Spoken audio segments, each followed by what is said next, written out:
పార్వతీపురం మన్యం జిల్లా గుమ్మ లక్ష్మీపురంలో హెచ్ఎంటీవీ నూతన సంవత్సర క్యాలెండర్ ఆవిష్కరణ కార్యక్రమం జరిగింది. ఏపీ ప్రభుత్వ విప్ తోయక జగదీశ్వరి హెచ్ఎంటీవీ నూతన సంవత్సర క్యాలెండర్ను ఆవిష్కరించారు. ప్రభుత్వానికి ప్రజలకు మధ్య హెచ్ఎంటీవీ వారధిగా ఉంటూ ప్రజా సమస్యల పరిష్కారానికి కృషి చేస్తుందని జగదీశ్వరి అన్నారు.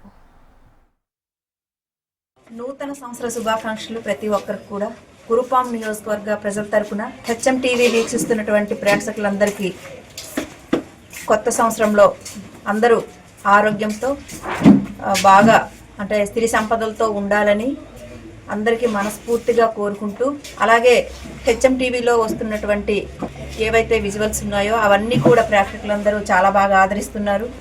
వాళ్ళకి అందరికి కూడా ప్రత్యేకంగా నూతన సంవత్సర శుభాకాంక్షలు. 2026 సంవత్సరానికి అడుగు పెడుతున్నాం కాబట్టి అందరూ కూడా రైతులు, ఇక్కడ ఉన్నటువంటి కురుపాం నియోజకవర్గంలో ఉన్నటువంటి ప్రజలందరూ కూడా ఆరోగ్యంతో మంచి ఆయుస్తో ఉండాలని మనస్ఫూర్తిగా కోరుకుంటూ మీ జగదీశ్వరి, కురుపాం ఎమ్మెల్యే.